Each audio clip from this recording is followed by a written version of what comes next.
सध्या राज्यात वाढत असणाऱ्या महिला भगिनींवर अत्याचार अन्यायाविरुद्ध आवाज उठवण्यासाठी दुष्काळी मान तालुक्यातील बिदाल गावचे सुपुत्र प्रथमेश काटकर यांचा छत्रपती शिवाजी महाराज वयाच्या 16व्या वर्षी महिलांवर अत्याचार अन्याय करणाऱ्यांचे हातपाय तोडण्याची शिक्षा देत होते। त्याच पार्श्वभूमीवर आवाज उठवण्यासाठी आगामी काळात येणारा पुन्हा एकदा चौरंग हा चित्रपट येत्या 27 सप्टेंबर रोजी प्रदर्शित होत असून या चित्रपटात ते महत्त्वाच्या भूमिकेत दिसणार आहेत। तरी सर्व मान खटाववासी आणि सातारकरांनी आपल्या मातीतल्या या कलाकाराला भरपूर प्रेम द्या आणि पुन्हा एकदा चौरंग हा चित्रपट जवळच्या चित्रपटगृहात जाऊन अवश्य पाहण्याचे आवाहन देखील अभिनेते प्रथमेश काटकर यांनी केले आहे। तसेच येत्या नोव्हेंबरमध्ये धर्मरक्षक अहिल्याबाई होळकर आणि धर्मरक्षक छत्रपती संभाजी महाराज भाग 1 हा चित्रपट 6 भाषेत प्रदर्शित होत असून त्यालाही प्रेक्षकांनी भरभरून प्रेम द्यावे असे आवाहन त्यांनी केले आहे।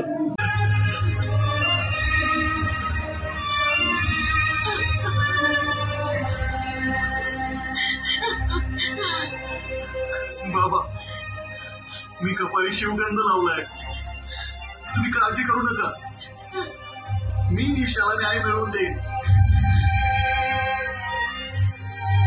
मिळावा कसा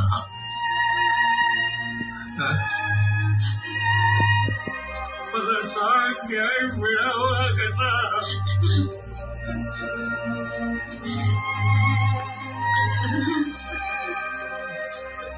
अशा पोरीचे सगळे मारेकरी मला ठोकाय,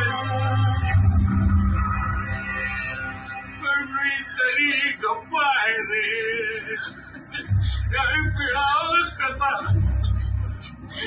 मी जर फिर्याद केली तर माझ्या गौरवला धोका होईल। न्याय मिळावा कसा?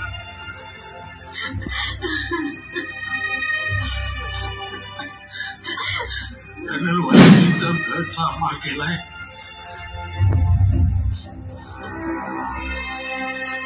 वकील म्हणतात केस कोर्टात।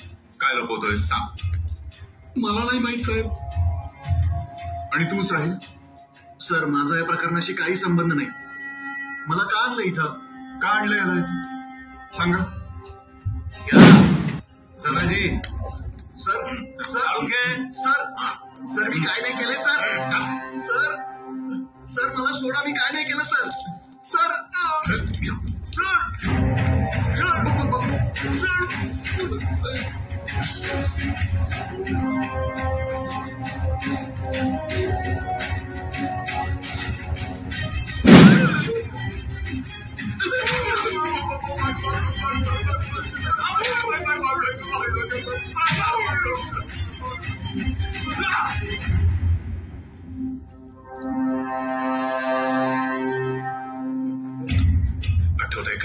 आपल्या तालुक्यातील जिल्ह्यातील बातम्या सर्वप्रथम पाहण्यासाठी आजच सातारा न्यूजला YouTube चॅनलवर सबस्क्राइब करा, लाईक करा, शेअर करा आणि बेल आयकॉन प्रेस करायला विसरू नका।